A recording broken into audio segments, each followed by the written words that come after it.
السلام علیکم ورحمۃ اللہ. ایک مرتبہ پھر حاضر خدمت ہیں. اور میں نے وقفے میں جانے سے پہلے ڈاکٹر صاحب کے سامنے کچھ سوالات رکھے تھے. اس وقت بہت ہماری جو گفتگو ہے دو جہتوں میں چل رہی ہے. ایک جہت ہے جہاں پر میڈیکل ٹرمینالوجیز استعمال ہو رہی ہیں اور ہمیں ڈاکٹر صاحب بتا رہے ہیں کہ پلازما کیا ہے, پلازما سے کس طرح علاج ہو سکتا ہے. لیکن اس سے کہیں زیادہ امپورٹنٹ یہ بات بھی ہو رہی ہے کہ اس وقت جو موجودہ صورتحال ہے جس میں لوگ بڑی پریشانی میں اور ایک مضطربانہ کیفیت کے شکار ہیں, اس سے ہم کیسے نجات حاصل کر سکتے ہیں. کیونکہ بہرحال جینا تو ہے, انہی حالات میں ہمیں جینا ہے, لیکن اس جینے کو کیسے بہتر کیا جا سکتا ہے کہ جہاں باغیانہ تصورات جنم نہ لیں بلکہ ہمیں لڑنا ہے, مل جل کر ہمیں اس وبا کا مقابلہ کرنا ہے. تو اس سے کیسے ہم مقابلہ کریں گے, اس پر بھی ہمیں گفتگو کرنی ہے. اور ایک جب کوئی سروائیو کر جاتا ہے تو اس کو کہتے ہیں سروائیور. ایک ایسا سروائیور بھی ہمارے ساتھ موجود ہوگا جو پاکستان کے لیے ایک بہت بڑا نام ہے, ایک ایسا نام کہ جس نے میوزک انڈسٹری میں ایک بڑا مقام اپنا پیدا کیا, کتابیں بھی لکھی ہیں, اور سب سے بڑھ کر یہ کہ مرحوم جنید جمشید صاحب کے ساتھی رہے, اور اب ماشاءاللہ اپنا ایک صوفیانہ کلام گاتے بھی ہیں اور لوگوں میں اپنے ایک بہت خوبصورت انداز کے ساتھ مشہور بھی ہیں. لیکن وہ خود کورونا کا شکار ہوئے, اور کورونا کا شکار ہونے کے بعد اللہ تعالیٰ نے کیسے نئی زندگی عطا کی, ان سے بھی ہم ابھی بات کرتے ہیں اسکائپ پر. یعنی سلمان احمد, جن کو آپ جانتے ہیں, میں جانتا ہوں, ہمارے بھائی ہیں اور ہم سے بہت محبت کرتے ہیں, ہم ان سے بہت پیار کرتے ہیں, تو ان سے بھی ہمیں بھی بات کریں گے. لیکن ڈاکٹر صاحب پہلے مجھ کو یہ بتائیے گا کہ ایک پلازما نکالنے پر کیا اخراجات آتے ہیں؟ تقریباً ایک آدمی سے پلازما نکالنے میں قریب 40,000 روپے کا قریب خرچہ ہے. 40,000. اچھا, الحمدللہ پاکستان کے کسی رہنے والے کو, کسی بھی امیر ہو یا غریب ہو, اس کو اس 40,000 روپے اس کو دینے نہیں پڑیں گے. اچھا, نہیں دینے نہیں پڑیں گے, بالکل ایک پیسہ بھی نہیں. اچھا, وہ کیا, اس میں کیا یہ ظفر بھائی کیسے کام کر رہے ہیں, ٹھیک ہے. تو یہ قوم جو ہے ہماری, یہ اس سے تو میں تو بالکل بھی مایوس نہیں ہوں. کمال کی بات کیا آپ نے, کمال. ظفر بھائی, میں آپ کا جو کام آپ لے کے چل رہے ہیں, میں ذرہ برابر بھی مایوسی کا شکار نہیں ہوں اس بات پہ کہ 1 مہینہ رہے, 2 مہینہ رہے, 1 سال رہے, ہم سب مل کر, ہماری قوم جو ہے مل کر اس کیفیت کو, کوئی پاکستان میں کوئی بھوکا نہیں سوئے گا. بتا رہے ہیں جس طرح ڈاکٹر, مگر وہ لوگ ہیں کہاں, نظر نہیں آ رہے. نہیں, وہ فوٹو نہیں کھنچواتے, وہ فوٹو نہیں. اصل میں پرابلم بس یہ چل رہی ہے کہ جنہوں نے بڑی بڑی ہاؤسنگ سوسائٹیاں لانچ کر دیں, کراچی سے بڑے شہر بنا دیے, اور میں خود چند روپوں والی زمینیں اربوں روپے میں بیچیں, بہت کمایا. بڑی بڑی ملٹی نیشنل کمپنیاں ہیں, مطلب 30-40 روپے والا ایک برگر آپ وہاں سے 800-800 روپے خرید کے کھائیں, اور وہ لاکھوں کروڑوں روپے ایک دن میں کماتے ہیں. میں سمجھتا ہوں انڈسٹریز, دوائیاں بنانے والے, کون نہیں جانتا کہ 30 روپے کی ٹیبلٹ کتنے کی بکری ہوتی ہے. بلکہ میں بھی ایک ریسرچ پڑھ رہا تھا کہ جو ہمارے یہاں کینسر کی ویکسینیشن ہوتی ہے جس سے وہ کرتے ہیں, جس میں بال وغیرہ جھڑ جاتے ہیں, کیا کہتے ہیں, ہاں, کیموتھراپی, وہ ہندوستان میں اس کا کیپسول 30 روپے کا ہے, تو اور یہاں پہ لاکھوں روپے میں. تو بات یہ کہ لوگ کما رہے ہیں نا پاکستان میں, اربوں کھربوں روپے کما رہے ہیں. لیکن آج جب پاکستانیوں پہ یہ وقت آیا ہے کہ بہت مشکل صورتحال ہے, مطلب اتنی خطرناک صورتحال ہے کہ میں سمجھتا ہوں اگر ایک کمپنی اعلان کر دے, ہر کمپنی کا اپنا ڈسٹریبیوشن نیٹ ورک ہے, اور خیبر سے لے کر چمن کے بارڈر تک ہے, کہ اس کی پروڈکٹ ایک دکان پہ, صرف کراچی میں اگر میں شاپس کی بات کروں تو 65,000 شاپس ہیں. 65,000. ہاں, وہ جن کے اوپر ٹافی سے لے کر اور بیوریج تک کا سامان ملتا ہے. اس میں میں نے میڈیکل سٹورز شامل نہیں کیے ہیں, اس میں میں نے ریئل اسٹیٹ کی دکانیں شامل نہیں کی ہیں, اس میں میں نے کپڑا بیچنے والے, کھلونا بیچنے والے شامل نہیں کیے. آٹا, دال, چاول, گھی, تیل, چینی, پرچون. اس پرچون کی دکان میں 50,000 پروڈکٹس ہیں. بھائی میری کمپنی کا ٹوتھ پیسٹ ہے, 150 گرام الگ ہے, 100 گرام الگ ہے, 120 گرام الگ ہے, 40 گرام الگ ہے. اچھا, پھر یہی سب کچھ جو ہے فلانے فلیور میں بھی ہے, یہی سب کچھ فلانے فلیور فلانے کلر میں, برش پیک الگ ہے. یہ تو میں صرف ایک کمپنی کی بات کر رہا ہوں, ایک پروڈکٹ کی. اسی کمپنی کے پاس ہیئر کلر بھی ہوگا, اسی کمپنی کے پاس شیمپو بھی ہوگا, اسی کمپنی کے پاس 50,000 پروڈکٹس ہوں گی, ایک کمپنی. اور ایسی کئی ہزار کمپنیز ہیں. جب تم یہاں سے لے کر چمن کے بارڈر تک اپنا سامان بھجوا سکتے ہو, اسی ڈسٹریبیوشن کے نیٹ ورک کے تھرو کھربوں روپے کمایا ہے تم نے اس پاکستان سے. تم کچھ نہیں کرو, تم بولو میں صرف 1 لاکھ خالی آٹے کا بورا بانٹ رہا ہوں اپنے نیٹ ورک کے تھرو. یعنی کتنا آسان. اگر یہ 2,500-3 ہزار کمپنیاں اس مشکل گھڑی, دیکھیں ہندوستان میں نے دیکھا کہ یونیلیور اترا, بڑی بڑی کمپنیاں اتری. یونیلیور نے تو ہم کو پاکستان میں ایک بڑی رقم دی ہے. بڑی بڑی کمپنیز نے کیا کیا, جب مکیش امبانی نے اعلان کیا کہ جو کرونا کے خلاف کام کرے گا, یہاں تک کہ اگر تم راشن بھی بانٹ رہے ہو تو تمہاری بائک کا جو پیٹرول لگ رہا ہے مجھ سے لو آ کے. اسی طرح وہاں جو بڑی کمپنیز تھی ملٹی نیشنل, کسی نے 100 کروڑ دیے, کسی نے 150 کروڑ دیے, کسی نے 200 کروڑ دیے, کھربوں ڈالر انہوں نے یوں ہی جمع کر لیا. ہمارے یہاں کہاں ہے, ہمارے یہاں تو ہو ہی نہیں رہے جمع. نہیں تو میں نے مجھے تو کچھ رپورٹس یہ بھی ہیں کہ ٹیلی تھون جو ہوئی اس میں کیا ہوا اور اینڈ میں کیا رزلٹ سامنے آیا, لیکن میں یہ سب باتیں نہیں کرتا. میں تو سمپل سی بات کر رہا ہوں, کون نہیں کما رہا؟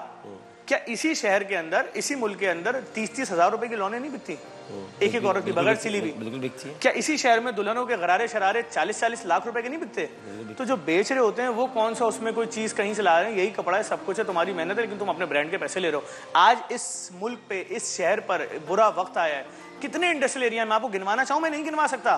Korangi industrial area, SITE industrial area, میمار industrial area, federal B area industrial area, نئی کراچی انڈسٹریل ایریا, گودرا انڈسٹریل, اتنے تو انڈسٹریل ایریاز ہیں کراچی میں, پورٹ یہ رہا, لیکن کوئی ایک آدمی یہ بات کرنے کو تیار ہی نہیں ہے. جو بینکوں کے مالکان تھے بڑے بڑے, جو کہہ رہے ہیں ہمارا بینک سب سے بڑا ہے, کہاں ہے؟ مطلب تم کسی کو مت دو, تم صرف اپنے سٹاف کو دے دو راشن, اتنا تو احسان کرو. سلمان احمد صاحب ہمارے ساتھ اس وقت اسکائپ پر موجود ہیں. السلام علیکم سلمان احمد. وعلیکم السلام ڈاکٹر صاحب. بھائی سب سے پہلے تو سلمان بھائی آپ کو دل کی گہرائیوں سے ہم صحتیاب ہونے پر مبارکباد پیش کرتے ہیں. آپ نے مقابلہ کیا ہے کورونا کا, اور آپ پاکستان کا سرمایہ ہیں, آپ پاکستان کی ایک شان ہے, اور ظاہر ہے کہ میں نے تو آپ کی کتاب بھی پڑھی ہوئی ہے, اور آپ سے محبت اور پیار کا ایک الگ رشتہ ہے. اللہ تعالیٰ اس محبت کو برقرار رکھے. تو سب سے زیادہ خوشی تو اس بات کی ہو رہی ہے کہ اللہ نے آپ کو ایک نئی زندگی عطا فرمائی. اس پر پہلے تو آپ بتائیے کیا کہیں گے. ڈاکٹر صاحب, میں سب سے پہلے تو آپ کا شکریہ ادا کرتا ہوں کہ آپ نے یہاں مجھے نیو یارک میں صبح دعوت دی. اپنے آپ کے لاکھوں کروڑوں جو ناظرین ہیں ان کو میری خواہش یہ ہے کہ میں یہ بتا سکوں کہ جہاں میں ہوں نیو یارک میں, یہ وبا کی گڑھ ہے, کرونا وائرس کی گڑھ ہے نیو یارک جو ہے. اور ڈاکٹر صاحب یہاں فروری میں 15 فروری کو 0 کیس تھے, 15 مارچ کو 65 لوگوں کی ڈیتھ ہوئی, اور اب جو ہے 18,000 سے زیادہ لوگ مر چکے ہیں. اور پورے امریکہ جو ہے 50,000 51,000 سے زیادہ لوگ مر چکے ہیں اس وبا کے. اور وہ وجہ یہ ہے ڈاکٹر صاحب کہ یہاں کوئی انتظام نہیں کیا تھا, مذاق سمجھا تھا, سنجیدگی سے نہیں لیا تھا. مجھے جب سمٹمز ہوئے 2 اپریل کو ڈاکٹر صاحب, تو میں نے اپنے آپ کو محدود کر لیا. یہ جو اوپر ہے میری اوپرلی منزل ہے یہاں نیو یارک میں, محدود کر لیا. 14 دن تک بالکل سمجھ لیں کہ وہ سب چیزیں کی جو میں پاکستانیوں کو ریکویسٹ کر رہا ہوں کہ خدارا یہ جو بیماری ہے یہ آپ کو پہلے تو کمزور کر دیتی ہے, کھانسی زکام کی طرح سامنے آتی ہے. اس کے اندر آپ کو 1 دن لگے گا کہ آپ ٹھیک ہو رہے ہیں, اگلے 3 دن آپ اٹھ ہی نہیں سکیں گے. تو اس کا علاج جو ہے ڈاکٹر صاحب اگر مجھے اجازت دیں تو میں پلیز. اچھا دیکھیں, کوئی ویکسین ہے نہیں اس کی کوئی ویکسین نہیں. تو ہم نے یہ کیا, میری وائف ڈاکٹر سمینا ہے, وہ ڈاکٹر نرس اور فرنٹ لائن ورکر کا انہوں نے رول بتایا. پہلے تو ماسک, کپڑے سے بھی اگر آپ ماسک بنا لینا, کیونکہ نیو یارک میں تو اس طرح تھا کہ نہ ٹیسٹ, نہ ماسک, نہ کوئی دوائی, نہ کوئی ہاسپٹل آپ کو لینے کے لیے تیار ہو رہا ہے, کیونکہ لاشیں تھیں ہاسپٹلز میں یہاں. تو ماسک پہن لیں. دن میں آپ نے اپنی غذا کے ساتھ کچا ہلدی, ادرک, لہسن, پیاز, ڈاکٹر صاحب یہ ان میں اینٹی آکسیڈنٹس ہیں, وائٹامنز ہیں.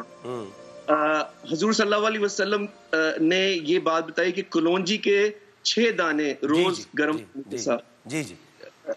سمک اپنے آپ سلاد میں ڈال لیں. سمک یہ لال چورن ہوتی ہے سمک, وہ اپنے اس میں ڈال لیں سلاد میں. اور ڈاکٹر صاحب سب سے زیادہ میں آپ کو بتانا چاہ رہا ہوں کہ مجھے اللہ نے نئی زندگی دی ہے کہ 3 دفعہ روز سورہ رحمان, آیت الکرسی اور 4 کل صبح اور شام کو آپ پڑھیں, نماز پڑھیں, قرآن شریف پڑھیں. اور حضور کی جو ہدایتیں, حضور صلی اللہ علیہ وسلم کی ہدایتیں ہیں کہ جہاں بھی وبا ہے وہاں اپنے آپ کو محدود کر لو. تو ڈاکٹر صاحب یہ ایک 14 دن جو گزرے 4 اپریل اور 18 اپریل کے درمیان, اس کے اندر میں نے بہت کچھ سیکھا اور اپنے آپ کو محدود کر کے الحمدللہ جو RT-PCR جو پولیمریز چین ریئیکشن ٹیسٹ ہے وہ میرا ابھی جو ہوا 20 تاریخ کو وہ نیگیٹو آیا ہے. تو آپ لوگوں کی دعائیں اور اللہ کی رحمت کی وجہ سے میں آپ کے سامنے آج بیٹھا ہوں. ماشاءاللہ ماشاءاللہ. تو یہ تو آپ نے جو ساری باتیں بتائی ہیں اتنا دل خوش ہو رہا ہے سن کر کہ اس میں پورا پاکستان آپ کی باتیں سن رہا ہے کہ آپ نے نہ صرف یہ کہ نبی کریم صلی اللہ علیہ وسلم کی ہدایات کی روشنی میں بھی جو باتیں تھیں وہ بتائیں, پھر آپ نے کلونجی کا ذکر کیا, ادرک کا ذکر کیا, اور ظاہر ہے کہ آپ نے اس میں ہلدی کا ذکر کیا. لیکن میں یہ بھی جاننا چاہتا ہوں کہ میرا جو پیارا سلمان بھائی ہے وہ 14 دن جب بالکل تنہا رہا تو ان تنہائی کے دنوں میں اس نے کیا سوچا, کیا اس کو زندگی کے نشیب و فراز یاد آئے, کیا اس نے ایک عزم کیا, کیا دوبارہ وہ آگے بڑھنے کے ایک فیصلے کے ساتھ آیا؟ کیونکہ میرا سلمان جو ہے وہ بہت پرعزم نوجوان ہے, بہت زبردست قسم کا انسان ہے, وہ لکھتا بھی ہے, وہ گاتا بھی ہے, وہ محسوس بھی کرتا ہے, وہ بیان بھی کرتا ہے. تو میرے سلمان نے اور کیا سوچا؟ جی ڈاکٹر صاحب, بہت اہم سوال آپ نے پوچھا. یہ دیکھیں, یہ میری زندگی میں نہ سمجھ لیں کہ ایک کراس روڈز, بالکل کراس روڈ تھی. کیونکہ اگر 1 جنوری کو کوئی مجھے کہتا کہ اپریل یہ سال میں 2020 میں تمہارے پہ ایسی ایک وبا آئے گی اور ایسی کیفیت آ جائے گی کہ کچھ پتہ نہیں ہے کہ آگے کیا ہوگا, تو یہ جو کوارنٹین ہے نا ڈاکٹر صاحب, یہ ایک سمجھ لیں کہ آپ کو تنہائی میں جو بابا بلے شاہ نے کہا کہ بلا کی جانا میں کون, تو اس میں آپ سوچتے ہیں کہ میں اپنی زندگی میں جو آج تک میں نے کیا ہے, کیا کیا ہے, میرا مقصد کیا ہے, اور اللہ نے مجھے کس مقصد کے لیے یہاں دنیا میں بھیجا ہے. تو میرے ان 14 دن میں نے اللہ سے دعا یہ کی ڈاکٹر صاحب بہت سنجیدگی سے کہ یا اللہ تو دیکھیں مجھے اپنی, کیونکہ ہم مسلمان ہیں, ایمان ہمارا ہے کہ زندگی اور موت اللہ کے ہاتھ میں ہے, لیکن آپ کے گھر والے, آپ کے والدین, آپ کے دوست, ان کے لیے میں نے یہ سوچا, میں نے کہا کہ یا اللہ مجھے اگر تو زندگی دیتا ہے, میرے ملک کے لیے, پاکستان کے لیے اگر تو مجھے زندگی دیتا ہے تو میں تیرے لیے کام کروں گا. تو مجھے صحت دے دے, میں زندگی بھر تیرے لیے کام کروں گا. واہ واہ واہ. اچھا, آپ نے پتہ ہے کیا بات کی؟ آپ نے بالکل وہی بات کی ہے جو امام شیخ شرف الدین البصیری, جن کا ہم پڑھتے ہیں نا قصیدہ بردہ شریف, تو امام شیخ شرف الدین البصیری جب ایک مرتبہ بیمار ہوئے تو اس کے بعد جب انہوں نے صحتیابی ان کو اللہ تعالیٰ نے عطا کی تو انہوں نے کہا میں صرف تیرا کام کروں گا. تو آپ نے ایک طریقے سے بزرگوں کا راستہ, کیونکہ آپ کو صوفیزم سے بڑا پیار ہے اور صوفیہ سے بڑی محبت کرتے ہیں, تو وہی راستہ آپ نے اختیار کیا سلمان بھائی. اور ڈاکٹر صاحب ایک اور بات میں یہ کہتا ہوں کہ اگر میرے سے کوئی غلطی ہوگی ہو تو آپ مجھے معاف کر دیں. یہ میں آپ کے شو پہ ارے کیسی باتیں کر رہے ہیں آپ میرے بھائی ہیں, بڑے بھائی ہیں, کیسی باتیں کر رہے ہیں آپ, کیوں شرمندہ کر رہے ہیں؟ بلکہ میں آپ سے معافی مانگتا ہوں اگر کبھی میری ذات سے آپ کو تکلیف پہنچی ہو, کوئی بات میں نے ایسی کی ہو, تو میں آپ سے معافی مانگتا ہوں. یہ کیسی بات کر رہے ہیں آپ؟ نہیں ڈاکٹر صاحب, کیونکہ دیکھیں زندگی بہت چھوٹی ہے.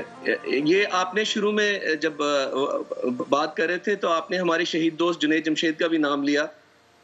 وہ بھی بہت ہی پیارا انسان تھا, اور بے شک جنید شہید کو دیکھیں پتہ بھی نہیں لگا اور کیسے وہ زندگی چلے گئی. تو میں یہ لوگوں کو کہہ رہا ہوں کہ شاید میں تھوڑا سا, یہ رمضان کا مہینہ ہے اور یہ باتیں کرنے والی, کہ اگر خدا را کسی سے کوئی تلخ زبان استعمال ہو گئی ہو, غلطی ہو گئی ہو, تو معافی مانگ لے. معافی مانگنے میں کوئی شرمندگی نہیں ہے. ہم سب کو معافی مانگنی چاہیے, بالکل صحیح کہہ رہے ہیں آپ. کوئی آر نہیں ہے, کوئی شرمندگی کی بات نہیں ہے. اگر ہم سے کوئی غلطی ہوئی ہے, مجھ سے ہوئی ہے, آپ سے ہوئی ہے, ہم میں سے کسی سے بھی ہوئی ہے, ہم سب کو اللہ کے حضور بھی معافی مانگنی چاہیے, اور کسی کا اگر دل دکھائے تو اس سے بھی معافی مانگنی چاہیے. بالکل صحیح فرمایا, بالکل صحیح کہا آپ نے, اور یہ بہترین آپ کی لرننگ ہے. یہ میں آپ سے کہہ رہا ہوں سلمان بھائی, ایگزیکٹلی آپ نے صوفیزم جو ہے اس کی لرننگ کی ہے ان 14 دنوں میں. یہ الگ رہ کر, الگ تھلگ رہ کر آپ نے یہ بڑا پیار سیکھ لیا ہے. دوست بس آپ سب سے پیار ہے, پاکستان سے پیار ہے جذبہ جنون تو ہمت نہ ہار, جستجو جو کرے وہ چھوئے. واہ واہ واہ.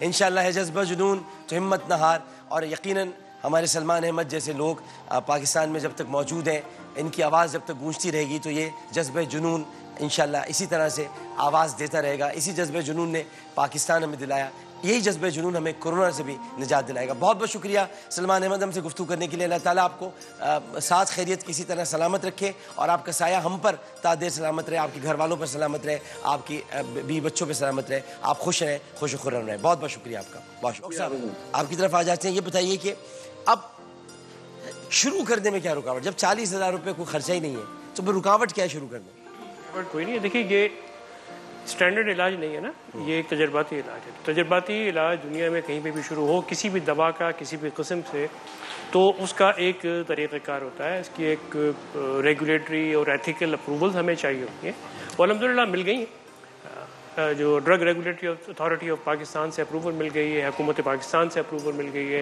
جو نیشنل بائیو ایتھکس کمیٹی ہے اس نے اپروول دے دی ہے. اب جو مسئلہ ہے وہ یہ ہے کہ جن ہسپتالوں میں مریض داخل ہو رہے ہیں ان لوگوں کو اپنے طور پہ اپنی ایتھکس کمیٹی سے اپروول لینی ہے اور ہمارے ساتھ جڑ جانا ہے. اس کے بعد یہ جو پلازما کی دستیابی انشاءاللہ تعالی آج چاہیے، آج مل جائے گا، آج سے ملنا شروع ہو جائے گا.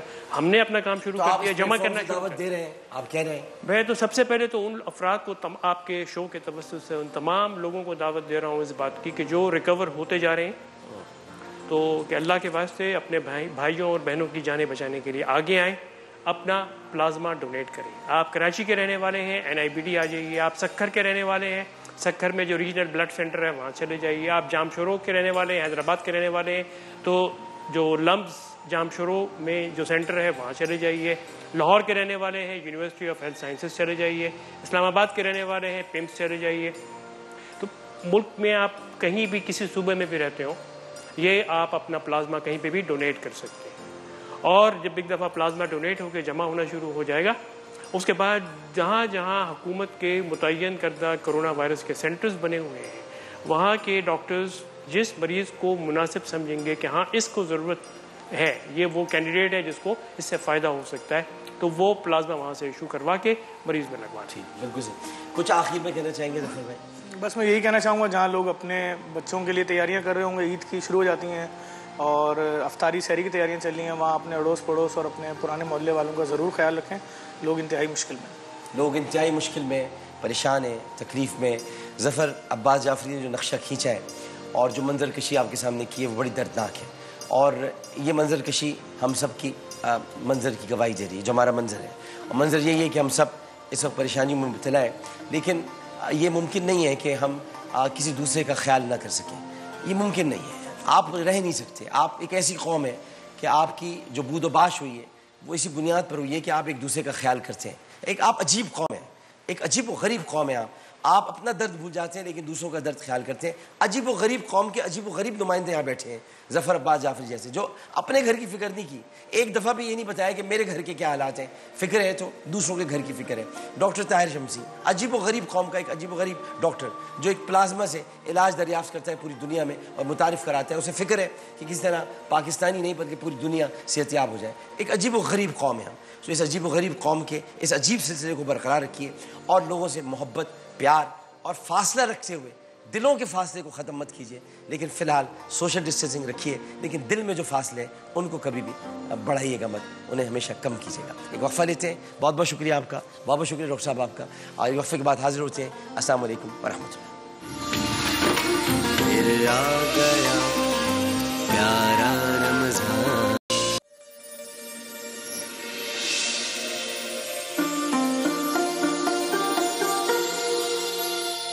السلام علیکم ورحمۃ اللہ. ایک مرتبہ پھر آپ کو پیارا رمضان میں خوش آمدید کہتے ہیں. افطار عامر کے ساتھ ایکسپریس ٹی وی ہے اور یہ سیگمنٹ ہے پیارا مقرر. پیارا مقرر جیسا کہ میں نے کل عرض کیا تھا، میں 1-2 دن تک آپ کو ضرور بتاتا رہوں گا تاکہ جو نئے ناظرین آ رہے ہیں وہ سمجھ سکیں کہ یہ پیارا مقرر کیا ہے. ایکچولی یہ ہے مباحثہ. معاشرے میں کسی بھی دلیل کو، اپنی بات کو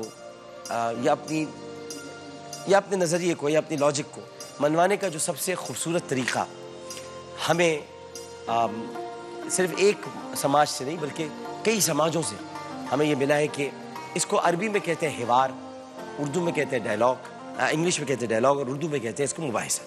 یعنی یہ کہ مکالمہ، مباحثہ، کہ آپ ایک دوسرے سے بات کریں. کوئی بھی ایک ایسا مقام نہ چھوڑیں کہ جہاں پر آپ کی گفتگو نہ ہو. انداز تکلم آپ کا یہ بیان کرے کہ آپ کیا کہنا چاہتے ہیں، آپ کے انداز سے بیان ہو، اور آپ اپنی بات بیان کرتے ہوئے بات منوانے کا بھی ہنر رکھتے ہو. بات 2 طریقوں سے منوائی جا سکتی ہے، ایک زور زبردستی سے اور ایک دلیل سے. دنیا میں وہی کامیاب رہے ہیں جنہوں نے اپنی بات دلیل سے منوائی ہے، چاہے اس کے لیے انہوں نے صعوبتیں برداشت کی اور سب سے بڑی ہستی حضرت محمد مصطفیٰ صلی اللہ علیہ وآلہ وسلم کی ہے، جنہوں نے دلیل سے اپنی بات منوائی، صعوبتیں برداشت کی، مکہ چھوڑا، ہجرت کی، اور اس کے بعد جب فتح مکہ کے وقت واپس آئے، تشریف لائے، تو دلیل تھی ان کے پاس، اور دلیل تھی لا تثریب علیکم اليوم، آج کے دن تم سے کوئی مواخذہ نہیں ہے، آج کے دن تم سے کوئی سوال نہیں کیا جائے گا۔ کسی نے کہا یوم یوم الملحمہ، آپ نے کہا یوم یوم المرحمہ۔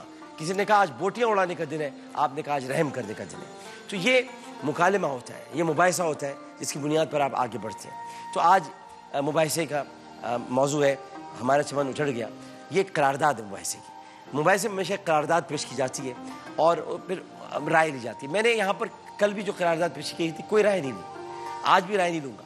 رائے ہمیشہ لوگوں سے لی جاتی ہے، لوگ نہیں ہیں، لوگ موجود نہیں ہیں، لہٰذا یہ سارے مباحثے ادھورے جا رہے ہیں۔ ان کا اختتام ہوگا تب جب ہم کرونا سے لڑ کر اسے شکست دے کر ہم دوبارہ اسی طرح کی محفل سجائیں گے اور ان تمام قراردادوں کو ایک مرتبہ پھر پیش کریں گے اور لوگ بیٹھے ہوں گے اور ان سے پوچھیں گے آپ کی کیا رائے ہے، کیونکہ لوگوں سے جب تک رائے نہ لی جائے اس وقت تک قراردادیں منظور نہیں ہوتی ہیں۔ تو یہ ساری ادھوری قراردادیں صرف مقررین یہاں سے جیت کر نکل رہے ہیں کہ کون موافقت میں کون مخالفت میں، کس نے اچھی تقریر کی کس نے اچھی نہیں کی، اس کا فیصلہ کرتی ہیں ہماری قابل احترام منصف صاحبہ پروفیسر ڈاکٹر ناہید ابرار، جن کا تعلق وفاقی اردو یونیورسٹی سے ہے اور بہت قابل خاتون ہیں، بہترین مقرر رہ چکی ہیں اپنے دور کی، اسلامک اسکالر ہیں، اور اس کے علاوہ آپ کا انداز گفتگو بڑا بے مثال انداز گفتگو ہے، بے نظیر انداز گفتگو ہے، اور بے نظیر صاحبہ سے آپ کو ایک محبت بھی رہی ہے، ایک روحانی تعلق بھی رہا ہے، اور پیار بھی بے نظیر صاحبہ سے رہا ہے، تو آپ کا ایک تعلق اور محبت اور یہ رشتہ برقرار ہے۔ تو ہمارے ساتھ موجود ہے پروفیسر ڈاکٹر ناہید ابرار صاحبہ، اور بچے یہاں پر جو موجود ہیں یہ ہمارا چمن اجڑ گیا اس پر خطاب کریں گے، اور ایک موافقت میں ایک مخالفت میں، مباحثے میں اسی طرح سے ہوتا ہے۔ تو آج ہمارے دونوں روسٹر موجود ہیں، کل نہیں تھے موجود، آج موجود ہے موافقت بھی۔ تو ہمارے سب سے پہلے مقرر ہیں سعیر محمود۔ سعیر محمود کی عمر 20 سال ہے اور جامعہ کراچی کی طالب علم ہے، اور ویسے اس کو کہیں گے سیر کہیں گے نا، سعیر کی وجہ سیر یعنی سیرت کی جمع ہے سیر۔ سیر محمود موجود ہیں، عمر 20 سال ہے، جامعہ کراچی کی طالب علم ہے۔ ہمارا چمن اجڑ گیا کی موافقت میں دلائل دیں گے۔ صدر علی وقار، پیش کردہ قرارداد ہمارا چمن اجڑ گیا میں پہلا لفظ ہمارا کہ جس سے مراد میں، آپ اور اس مملکت خدا داد میں رہنے والا ایک شخص ہے۔ دوسرا لفظ چمن کہ جس کے مراد ویسے تو باغ ہوتے ہیں، مگر اس قرارداد میں اس کے معنی یہ استعارے کے طور پہ استعمال ہوا ہے، جس کے اصطلاحی معنی یہ مملکت خدا داد پاکستان ہے۔ تیسرا لفظ اجڑنا، اجڑنے سے مراد تباہ و بربادی کے، بے خوف و ہراس پھیلنا یا پھر زوال پذیر ہونا۔ صحیح۔